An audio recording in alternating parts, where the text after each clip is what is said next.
Good afternoon. I'm Victor Schaffner, Director of Communications and Advocacy with the University of Delaware Center for Disabilities Studies, and it is my pleasure to welcome you to today's Lunchtime Learning Zoom webinar. Thank you for joining us. We're delighted to have Jeremy Bezell, the National Park Service's Accessibility Chief, with us today. During today's hour-long event, Mr. Bezell, Jeremy, will discuss accessibility requirements as they relate to the parks and individuals' use of the parks, potential barriers to that experience, and ways to overcome those barriers. After his presentation, there should be time for him to answer several questions. If you wish to submit a question, you can do so in Zoom's chat field by typing or by using speech-to-text dictation.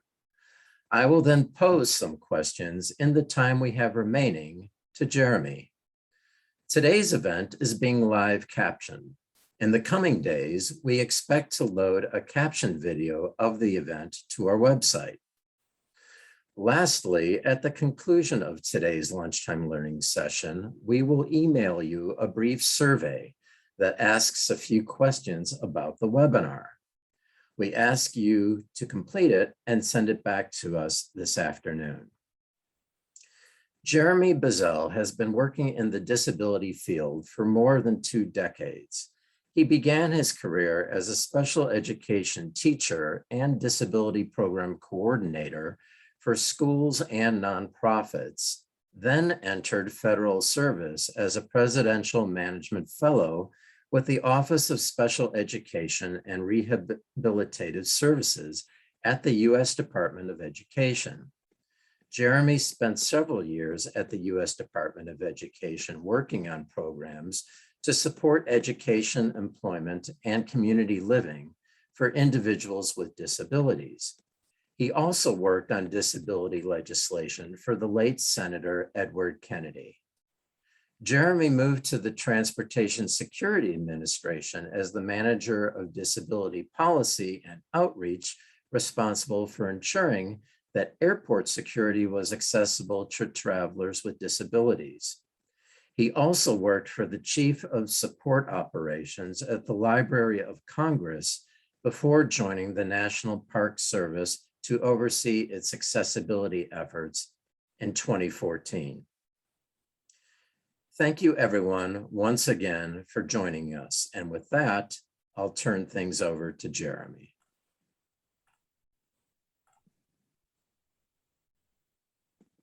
Oh, good afternoon and good morning to some of you, depending on where in the country you are.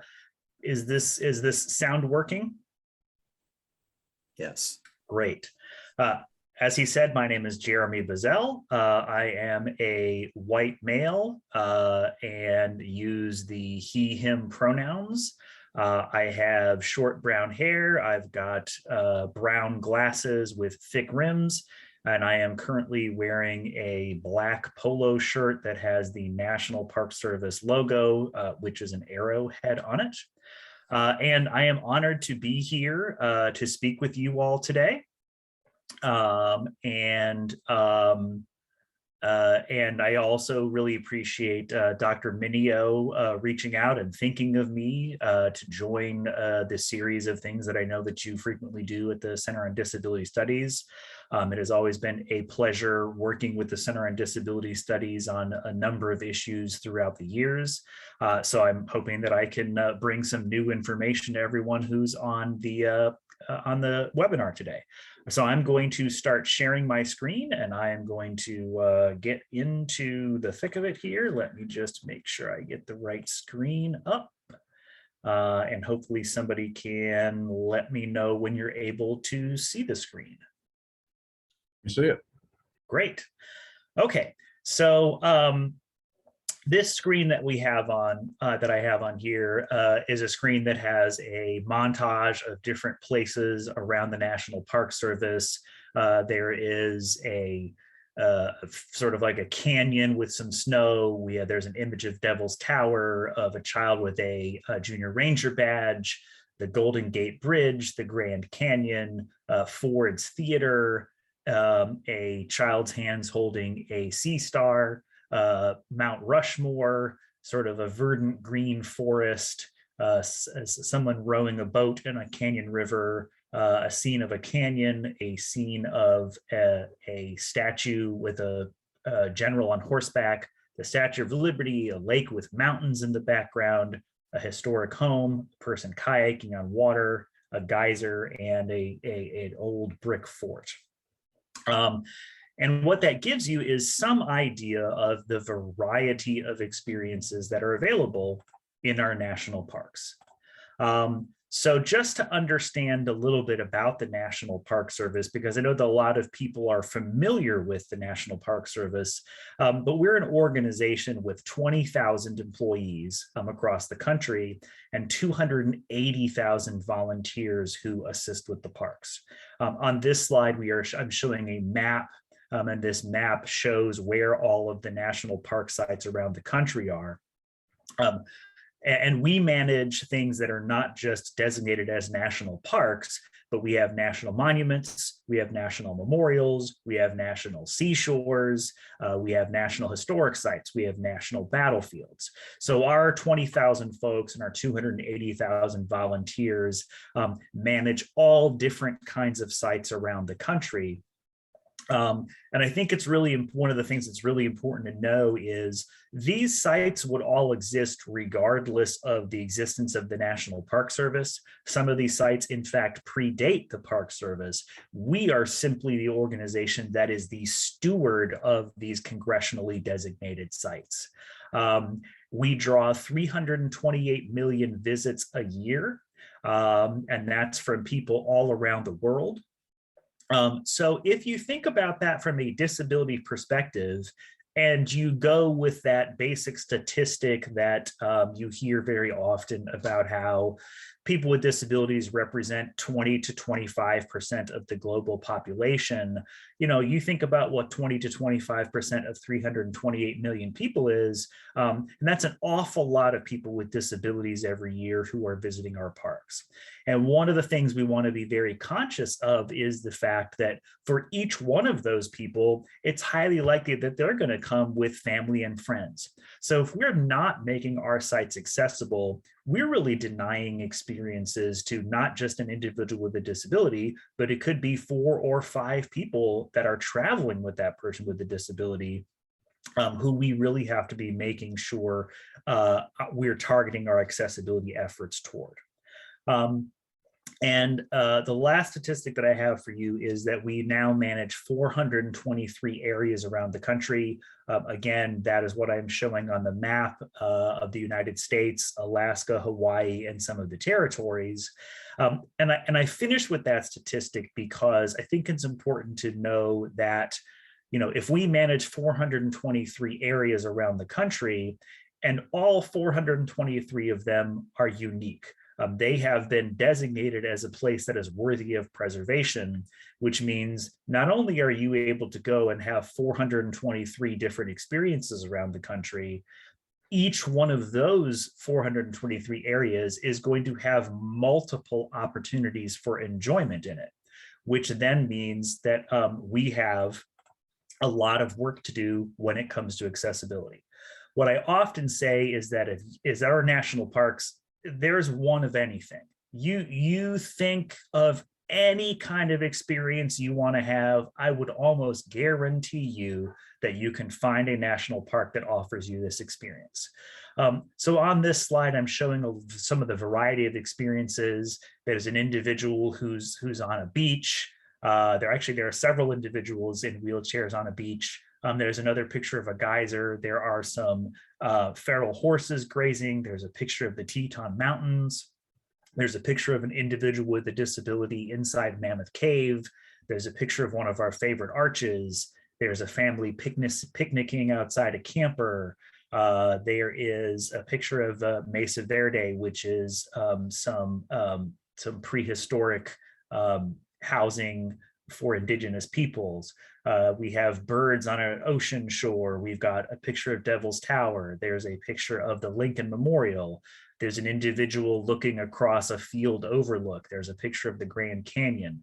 And that's really just scratching the surface of the types of things that we make available to the public. And any one of those parks might offer not just the cave, but also hiking and camping and dining, and a museum and a visitor center and shopping experiences. So we have to look at that totality of things when we are looking at our accessibility needs and our accessibility barriers.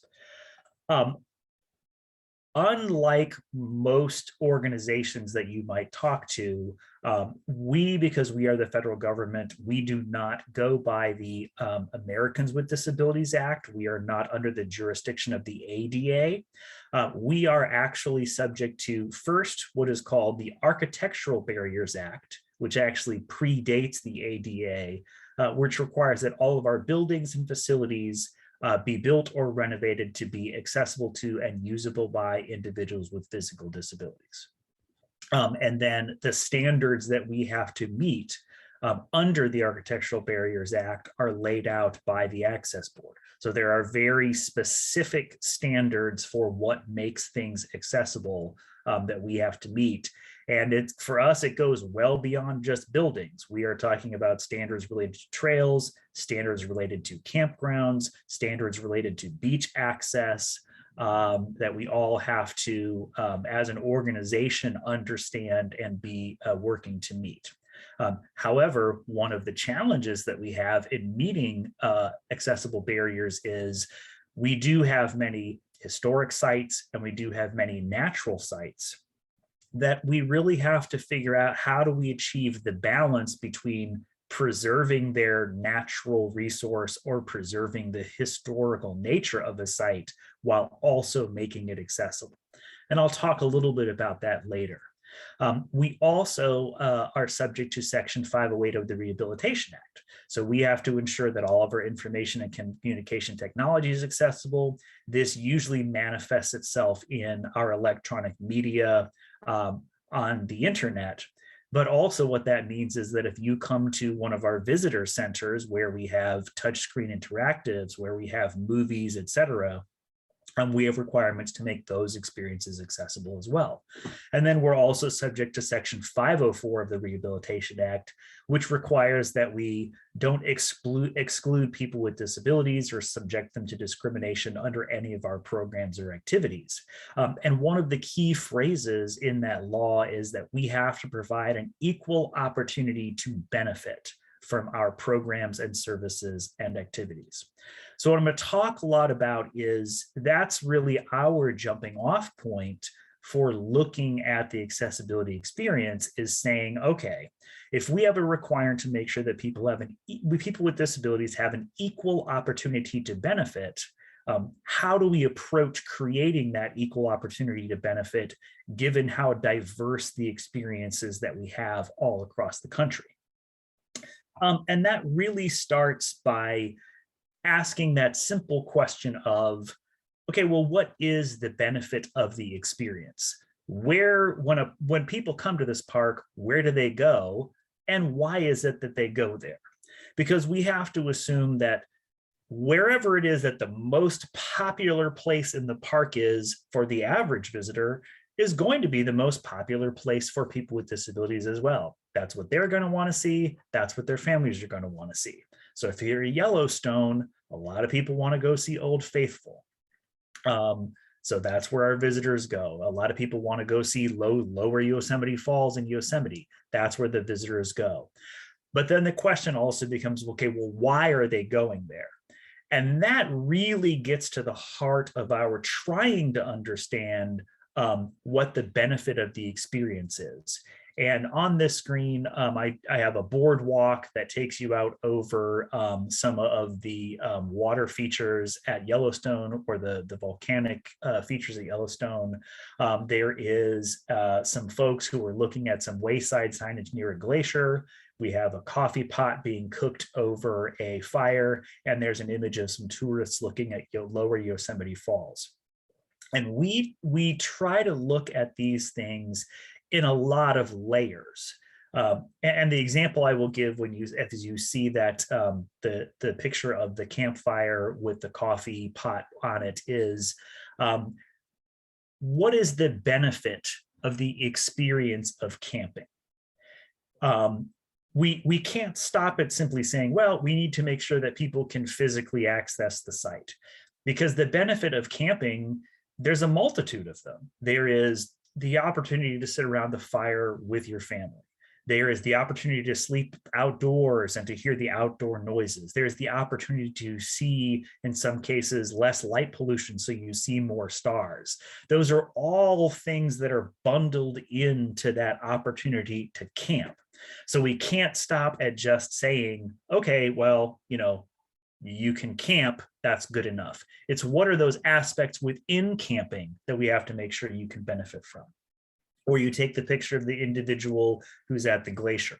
Is it sufficient for somebody to be able to just see the glacier?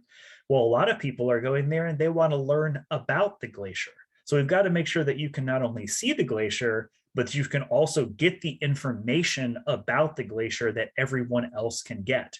And I have a colleague of mine who has worked for the National Park Service for 40 plus years, and I will steal his line, is we're looking to figure out what that aha moment is that you have, and how do we make sure that everyone can equally access that aha moment.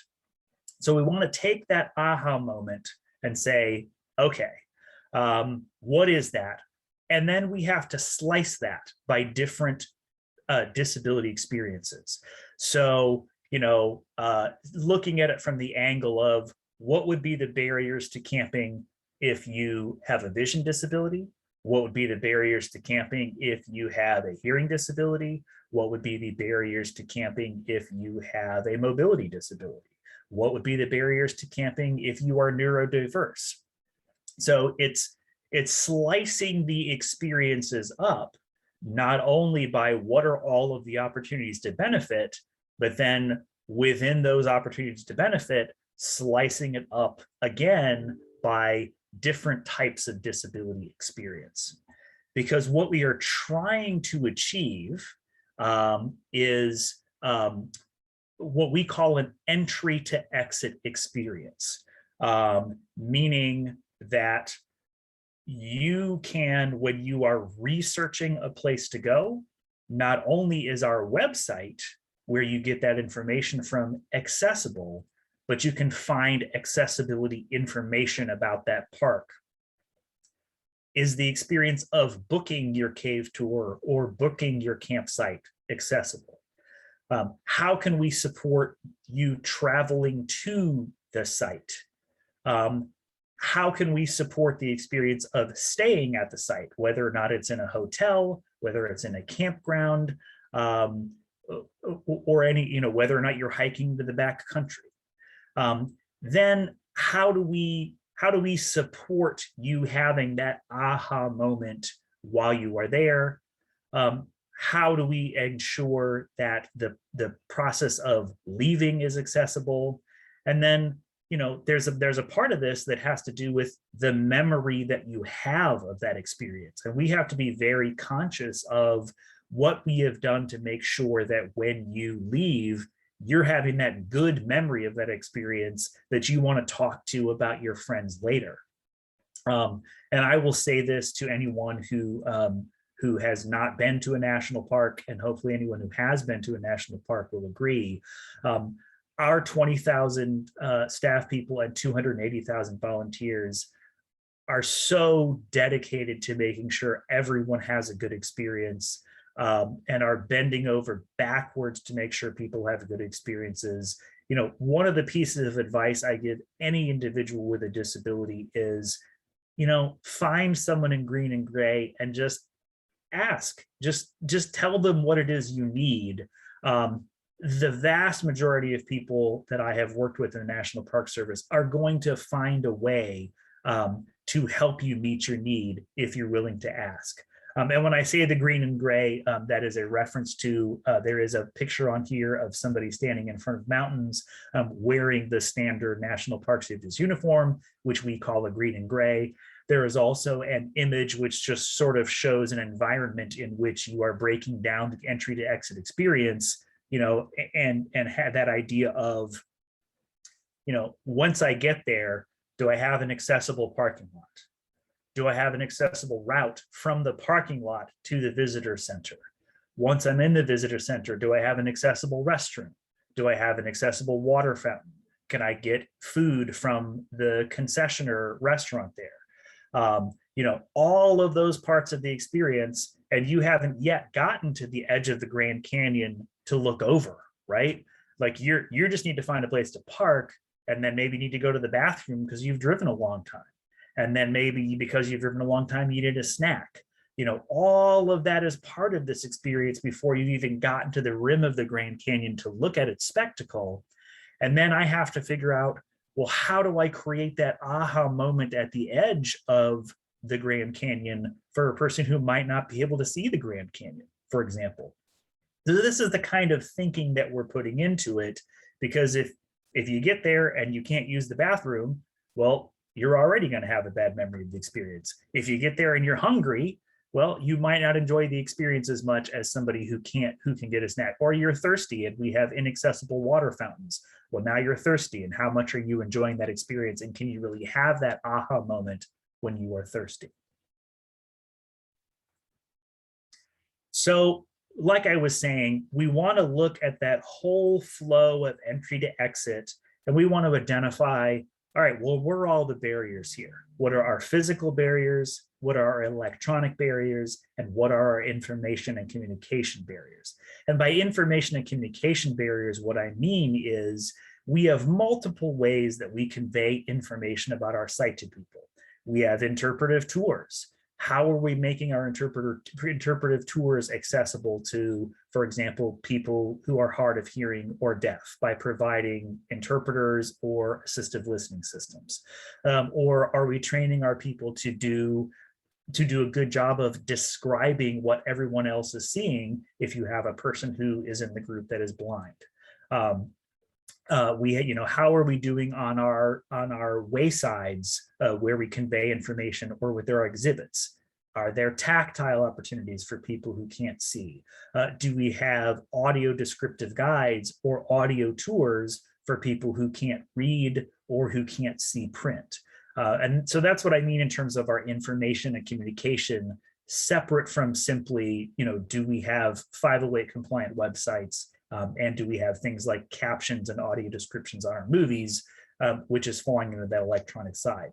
And when we look at the physical barriers, like I said, it's not sufficient for us to say, well, can you get into the building? It's, can you fully engage with what are you doing with what is available once you get in the building?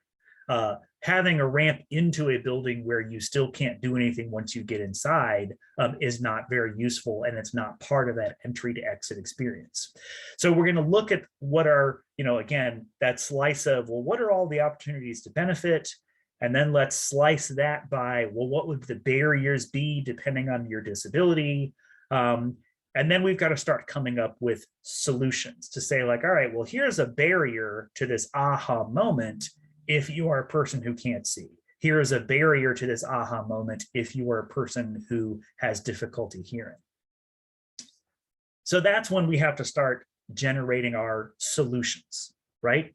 To removing those barriers once we've identified them. And what I have on this screen here is a lot of different takes on the way we solve problems. What we are not able to do is we are not able to provide a one-size-fits-all solution that is at every park across the country. And there are multiple reasons for that. Number one is we are a decentralized organization. Each park is its own operating unit, and therefore each park handles things its own way. And the reason that's the case is because, the Everglades is a very different park from the Grand Tetons. They don't have the same animals, they don't have the same climate, they don't have the same features.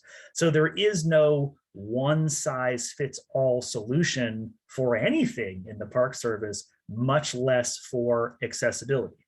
So what we have to do is we have to take that opportunity to benefit context and the specific barriers in that context, and very often come up with unique solutions that usually follow a certain set of rules, if that makes sense. And very often what we are doing in order to help us create those solutions is looking toward universal design as a way of filtering the solutions that we apply to things. So on this screen, what I have is, for example, here in DC where I live, we have the Washington Monument. The Washington Monument was obviously built well before people had accessibility considerations in mind. You can take an elevator up. Well, what's the big thing that you go up there to do? Well, you're going up there to look out across the cityscape of Washington, DC. Well, unfortunately, when this was built, they weren't thinking of people in wheelchairs. And so for a lot of people in wheelchairs, the windows are just too high. Even if we, in some cases, we have like a little platform. So we do have right above the window a photograph of what it is you would be seeing if you can look out that window. So if you can't get up there, or let's just say there's a big crowd in front of the window and you don't have the opportunity to wait to look out the window because perhaps you have a child with autism who can't wait in the crowd and doesn't have that kind of patience. You can still look at that huge picture that's above the window to see what other people would be seeing if you looked out the window. Another thing that we have on this slide is the Statue of Liberty. How do you understand the Statue of Liberty if you are a person who can't see? It is such a unique and iconic thing. So we actually have tactile models of the Statue of Liberty of the entire island. So you can feel like, oh, we walked down this plaza and this is the kind of base that the Statue of Liberty on, and you can feel the details of the Statue of Liberty. But in order to do that, it has to be small. So you can feel it in the whole context, right? Which means you still don't have an appreciation for how massive the Statue of Liberty is. So there are other places where we actually have castings and moldings of life-size pieces of the Statue of Liberty. So you can touch her face and you can touch her feet and you can understand how massive her face is and how large her feet are. And you can put the pieces together as you go through. We have a picture of an old ship, which is in San Francisco, called the Balclutha. The Balclutha you can get on deck, on the top deck, but a huge part of the experience is understanding what life was like below decks. So we have actually installed a chairlift that can get people down below decks to see what that was like. And in the case here that I have where there's a picture of a train, that is at a location called Steamtown, which deals with the history of steam trains. And as you can see down in Steamtown, they actually bought an Ubi-Duo system so that people at the visitor center can communicate with visitors who are deaf or hard of hearing, because we don't have an individual who works there that knows American Sign Language, but at least it provides that opportunity to interact. So that's, again, is just one of those things of, each one of these places has this very unique set of challenges and this very unique set of benefits. And how do we come up with a way to solve that problem if there is no plug and play solution? Now, one of the very first steps is we want to involve the disability community in that process. So we want to bring them in and say, hey, here's what we think the aha moment is. As a person who's blind, how could we effectively convey that to you? Here are the parameters for physical accessibility that we can create. What would be the best way to do this? What would be the best way to get you into this historic building that has stairs? So that is one of our first steps that we have, is talking with the disability community about what solutions might work for them. We do a lot of prototyping where we have disability community folks review our prototypes to see if they are effectively communicating the information. And to the best of our ability, we will ask for feedback once things are installed to see how it goes. And what I will say is, even just what you've seen, those little bits of some solutions we have, as many of you who are in the disability community know, good design benefits everyone. So when we install good tactiles, who is it that I see using them all the time? It's kids and their parents. When we do a good job of providing information in ways other than in print, you see visitors who come from other countries that don't speak English benefiting from that. So these solutions that we're getting from the disability community are really benefiting all visitors who come to our parks. But one of the challenges we have, and one of the reasons why we can't apply every solution we'd like to apply that the disability community might have, or we might not be able to apply the most simple and obvious solution, is we do have this responsibility to blend in. The idea being that, everyone is coming there to experience a natural experience or to experience something that's historic. And if you modify things to the degree that they no longer have that aha moment, you've also deprived people with disabilities of what they came there for. They came there to get out in nature and enjoy solitude. They came there to see a historic building. So we have to come up with solutions that hit that balance between accessibility and preservation. So what I have actually on the screen now are, on the right-hand side, there's a picture of a boardwalk that goes through a forest, and it's designed specifically to blend in. And it's got, it's made of wood, and it's got the colors that blend in. And in fact, I believe this is one of the places where, even where they have cement, what they have done is they have colored it in a way that really, that it looks like leaves have fallen there. So it just balances, it creates full accessibility, but it doesn't really stand out, if that makes sense. On the left-hand side, we actually have a historic home, which is at Fort Union in North Dakota. And for those of you who are able to see the screen, you will see that it's got this red roof and these green shutters. And then as you move down closer to the ground, it looks like there's two fences in front of the house. Well, behind one of those fences is actually a ramp that will take you up onto the porch so that you can get into the building. If you did not physically go there and stand at the end of the ramp, you would not know that ramp is there. So again, it's not disturbing anybody's view shed, but it is creating accessibility to that building. One of the things that we also want to do as we come up with solutions, not just to blend in, we really want to come up with solutions that are sustainable. We want to keep things simple. The more technology you throw at things, often the more likely things are to break down. And what we don't want to have happen is have a breakdown in accessibility deny people accessibility. So we do a lot of trying to come up with, like, what's the easiest way to achieve this? So for example, on this screen here, this is a lighthouse that is out on the Apostle Islands. And the doorways are too narrow for wheelchairs to go through.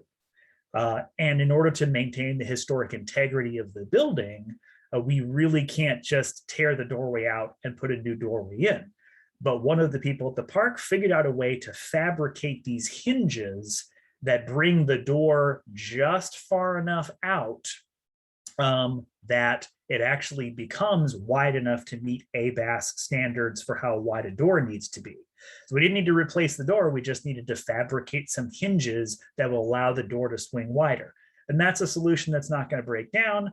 It's a solution that, hey, you know what, if we need to replace the hinges, they can just refabricate them. And this is another thing where, for those of you who can see the picture, you can barely see the ramp that is in here because it's, blended into some flowers and things, but you can roll up onto the porch and there's enough of a turning radius to get into the wide enough door, because we created some simple and sustainable solutions to the challenge rather than overthinking it. But sometimes we do need to overthink it and we need to be really creative. So there are cases in which really the only solution is some kind of technology.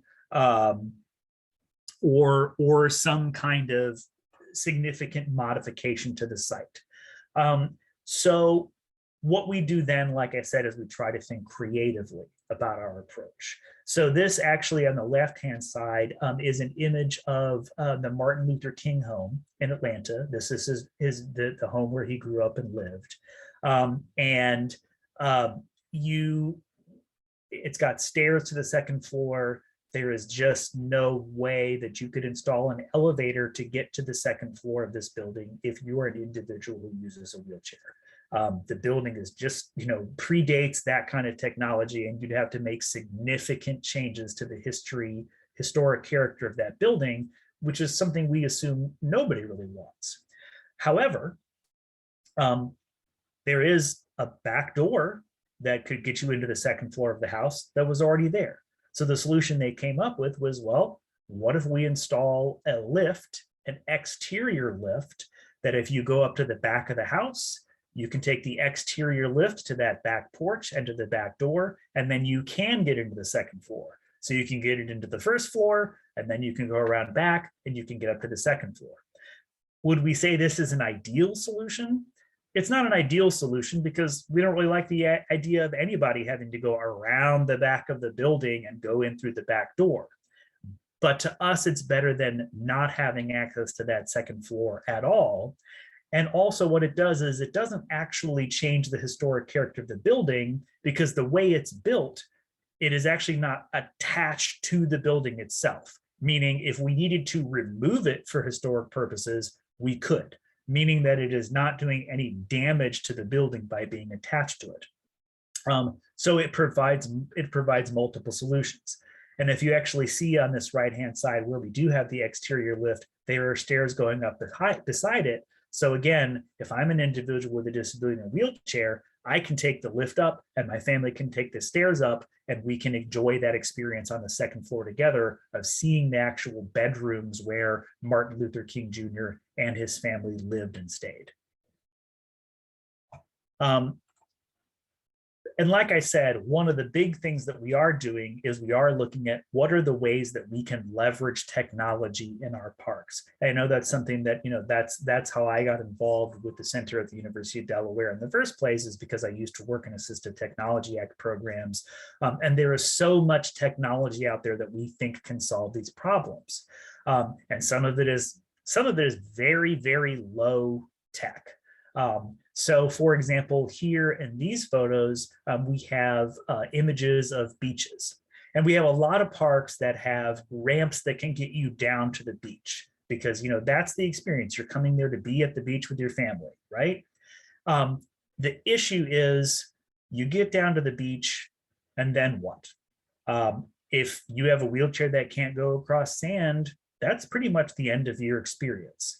So, we're trying to deploy, I know that this is a brand name, but there are things like Moby Mats, and there are many different kinds of that where you can lay a mat out across the sand, which can get people to the water, for example. And that's a great solution for us because we have a lot of lake shores that are in places that get hurricanes, or in wintertime, they have to roll the mats up. So we can't have a permanent boardwalk there because of sand drift, because of weather, because of hurricanes, but we can have that mat there and we just roll it up. There's going to be a hurricane and then roll it back out. We have lots of parks that provide loaners of beach wheelchairs. So if you're not going to put out mats, we could have loaners of beach wheelchairs, for example.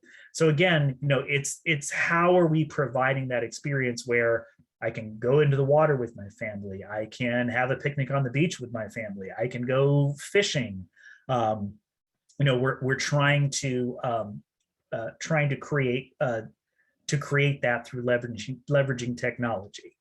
And then lastly, a big thing that we're trying to do is we're trying to do a better job of communicating so that you as a person with a disability can plan your trip, because that is such a huge part of this, is knowing what to expect, knowing what features are where, and knowing where to go is a huge part of creating a good experience, because people with disabilities are probably more likely to select certain parks or certain things to do at parks based on knowledge. Oh, there's a ramp here. oh, there's an audio described tour at this park. That might make you want to go to that park. For example, oh, this park offers, ASL tours, X days every month. Well, now I want to go to that park because I know I can benefit from that tour. I can have my aha moment. So I'm going to end here by providing some examples of places where I think we've done a pretty good job of thinking about this entry to exit experience. So the first park that I'm going to talk about is Mammoth Cave, which is in Kentucky. It is one of the, if not the largest cave in the world. But in this particular project, because by the way, there are accessible cave tours. There is a way that you can take an elevator down and you can take an accessible cave tour. You can contact the park about that. What we focused on was a different part of the cave story, because the cave is not the entire story. There's a big park that involves camping and there's trails and there's all sorts of things. So they wanted to focus on one of their trails that actually takes you to a spring, and that spring that eventually flows into the cave, and it's just a part of how the cave is formed. And it's this fascinating part of the benefit from the experience of the aha moment, right? So they looked at, well, what is that entry to exit experience like? So on this slide, I have a picture of, number one, some theater seats. That's the before. And then below is a picture of the after. And the theater seats originally were just a row all the way across, no accessible seating, no way to get down the middle. So they changed the theater seating because part of the idea is, well, where do a lot of people start this experience? They go to a place where they can learn about the park. And how do you learn about the park? A lot of people learn about the park by watching a movie, an audio described captioned movie that then sets you on the path of, oh, well, I want to visit this. I want to see that. I want to see this. So then we talked about this trail that leads you to the spring that helps you understand some formation of the cave. So in the bottom left, we have a picture of that trail that takes you through the woods. It is a loop trail that is either all boardwalked or paved, which takes you to a series of informative waysides that tell you about the river and the spring and what the history of the area is like. That loop tour ends at what you can see on the right-hand side, which is an overlook of the ferry that crosses the river. And we put in these plexiglass panels so that there wasn't an obstruction of the view for those people who want to see the ferry working and see the river. And as you can see below that, we have a wayside that talks about the river and that has a tactile map where you can trace the river and you can learn about the features of the river. But then lastly, you're saying, okay, so I've now taken a hike, I've learned about the river, it's hot, maybe I need to take a break, maybe I need to have a snack. So then we're like, well, what's the other part of the experience? We're going to put in some accessible picnic tables as part of the trailhead, so that you can either eat before you go, you can eat when you get back, you can just rest, whatever it is you want to do. So it's looking at that entirety of the experience of what is somebody coming here to do, what is somebody coming here to learn, and then what might be the ancillary experiences like picnicking, like using the bathroom, that you are going to have to make that experience complete. So that's one example that we have of a way that we have tried to really look at that entry to exit experience from an accessible perspective. The next example that I will give you is, oops, went too far. Okay, the next example that I will give you is a case study that we have at Sleeping Bear Dunes, which is a park that is up in Michigan. One of the major focuses of this park, not only in terms of seeing the dunes, which again, that's a big part that people come for, but there's a big part of this that just has to do about water recreation, and not even necessarily at the beach. There are a lot of people who come there to kayak and to tube and to canoe down the river, and the river eventually ends up in one of the Great Lakes. So we looked at how do we capture that river experience for people who are coming to the park. So as you can see on the top right-hand corner, there was an installation of an accessible kayak launch at one of the docks. And this is one where we met with the disability community and talked to them about like, hey, here's all these different experiences on the river. And they toured the river and saw all the different places that you could put a boat in. And their thought was, well, let's do it here. This is going to be the best place. And one of the reasons was because it's a place where there was a parking lot, a bathroom, a picnic area. So it all went into that entire experience centered around, I could come here with my kayak, have an accessible launch. I could kayak, I could come back, I could use the bathroom, I could have a picnic, and then I could go back and get in the car and go on my merry way.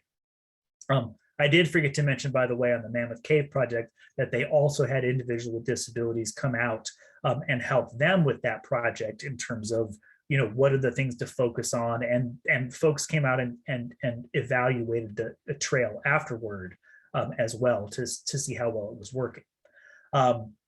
So back to Sleeping Bear Dunes, we also said, hey, part of this experience is people come here for multiple days.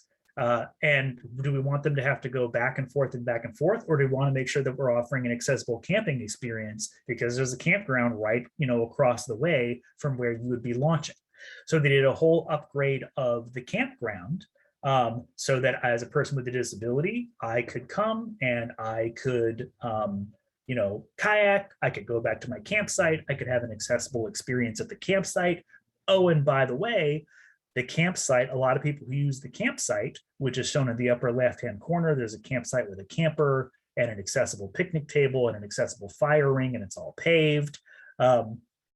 Part of that experience at the campground is enjoying evening programs at the amphitheater. So we made upgrades to the amphitheater, which is shown at the bottom right, to make sure that the amphitheater also had accessible paths to get in and accessible seating. So I can kayak, I can go back to my accessible campsite, and then my family and I can go and enjoy the evening experience in the amphitheater. And then in addition to that, what we want to make sure that we have good information for people about the possible experiences. So we have this image here of people from the disability community who came in and did some consultation on the prototypes for the maps that we had, which showed the features of the park, so you can understand where everything is in relationship to each other, and you can make decisions about what parts of the park you may want to visit, and have an experience in. And that way it's communicating to those people who can't either see the map or read the map, so they can go in, making decisions about what kind of aha moments they want to have for themselves. So those are two examples of the kinds of things that we say, like this represents some of the best of our thinking in the way we have approached this entry to exit experience, where we are slicing the barriers by different disability types and trying to figure out how we create that equal opportunity to benefit from all of these experiences. And so with that, I am seeing that it is a little bit after 12:45 and wanted to end in order for people to have questions. Hopefully you found this interesting, and I'm happy to take questions now.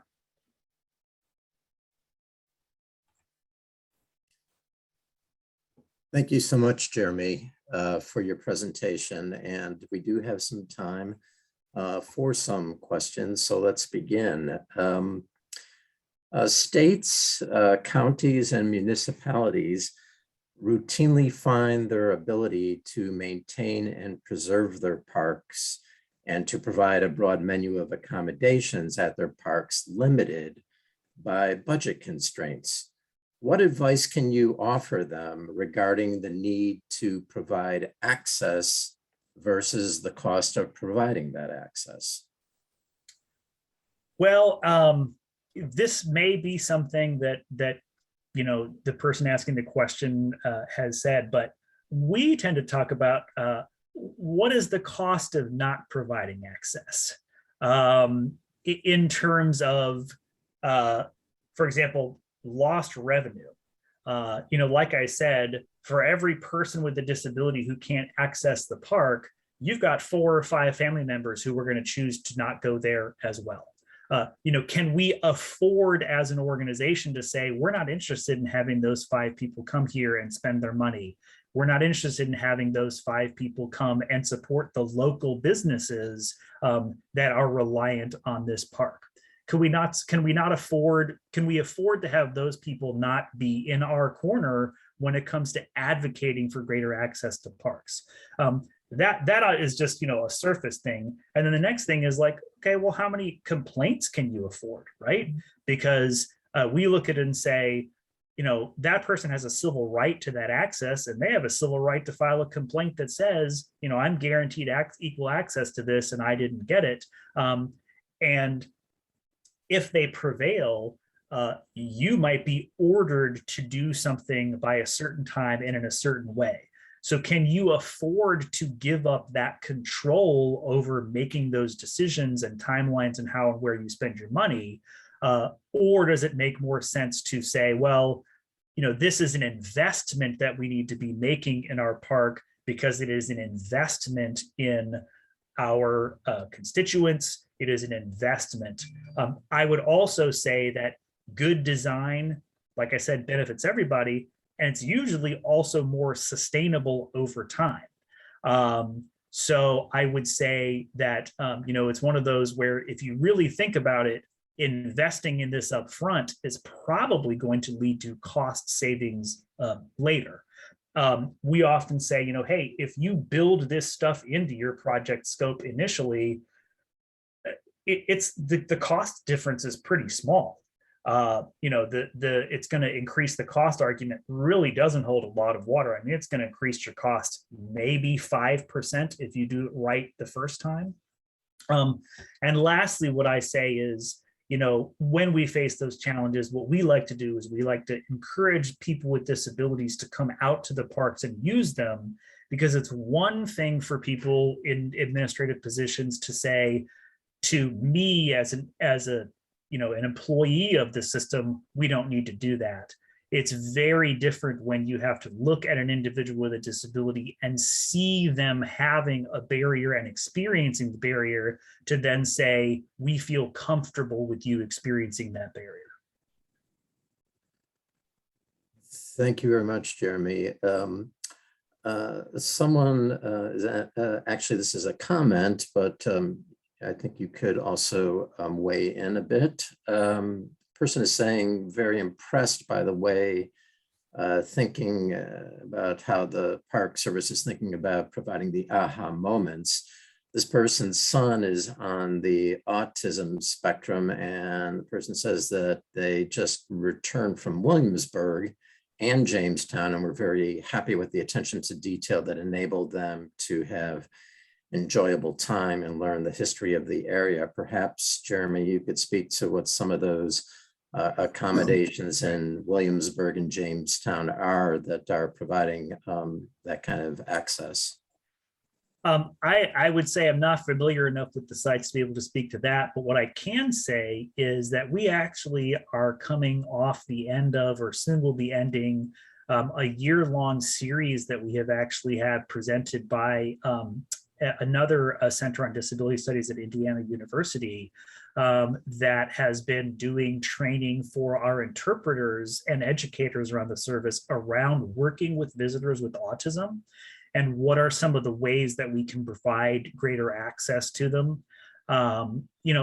Sometimes it boils down to, are we offering, for example, like a quiet area that a person can go to decompress if they need it? Or, we've talked a lot about, do we have alternate ways for a child with autism to get a junior ranger badge? Because getting a junior ranger badge often means, oh, you have to do A, B, C, and D. Well, there are many kids who might not be able to achieve that, but that doesn't mean they can't engage with the park in their own way and then still get that badge. So we actually have really spent some time focusing on, as a service, what can we do to make the experience better for neurodiverse people, particularly those on the autism spectrum. Thank you. The First State National Historical Park consists of 6 sites spread over Delaware. All but one of the sites, the Brandywine Valley, focus on historic structures, persons, and periods of time. Can you speak to how well this park is accommodating people with disabilities, and what, more generally, beyond this park, are the impediments to accessibility when taking into account the need to preserve historic structures? So I have unfortunately not been to that park, so I am not familiar enough to speak specifically about the accessibility features that are there. Certainly what we experience around the country when it comes to historic sites is the tension between historic preservation and accessibility, particularly when it comes to making structural changes like putting in a ramp or putting in a lift or widening a door or whatever it is. And we often face this challenge of, well, which one trumps? Does accessibility law trump, or does historic preservation law trump? And our answer to that is yes, meaning it has to be a negotiation. Neither one is more important than the other, and we have to figure out how to balance the two. But that, again, is where we bring in technology, right? And it's also where we say, okay, maybe you can't meet the letter of the law when it comes to how this ramp is designed or how wide the door is or whatever it is. But how close can you get? How close can we get that say, like, all right, I can't give you 36 inches, but I can give you 33 inches. Well, you know what? That's better than the original 29, so I might be willing to take it. Because that still means we've expanded the number of people who can use that site. So it's really about like, well, what compromises can we reach? How can we think creatively, as well as how close can we get? That's the big question. And then sort of work it back from there. Can we get all the way? No. Okay. Can we get here? Can we get here? Can we get here? So what we don't do is we don't take no for an answer. What we take is that idea of how do we thread the needle? And threading the needle is always context specific. Okay, thank you. In rehabilitating an employee two-story building, it would require an elevator with employee office spaces on the second floor. Elevators require to be serviced, certified, or fixed. Some parks are in remote areas and far away from metro areas, creating challenges to service elevators. Is it a disservice providing accessible office space on the second floor if the elevator can be broken for prolonged periods due to location? And this is not focused on the visitor, but important for the park employees as well. Right.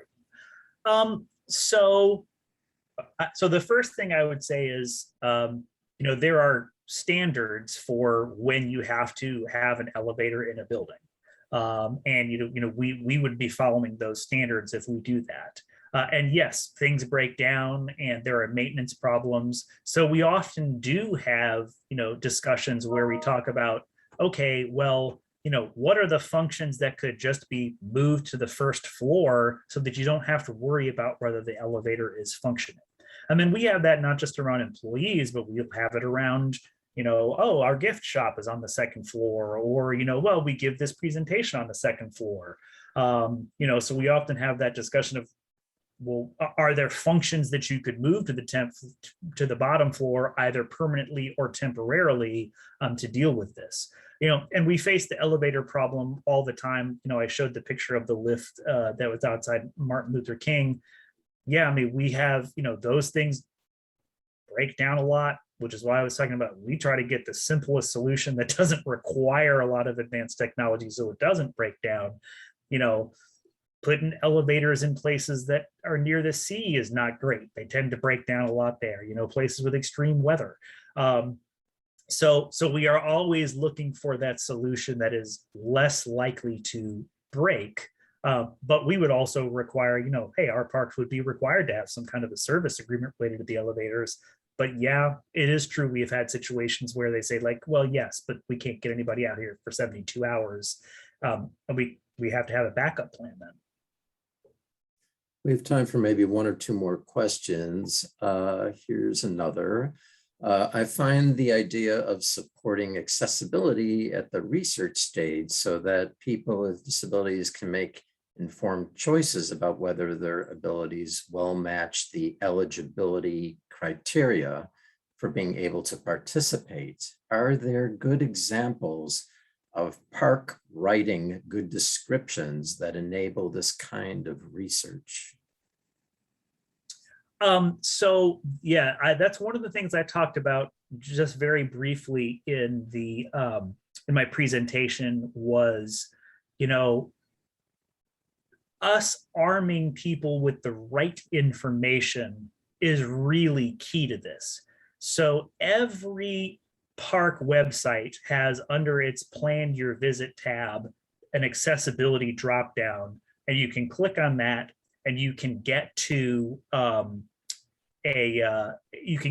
information about the accessibility features of that park.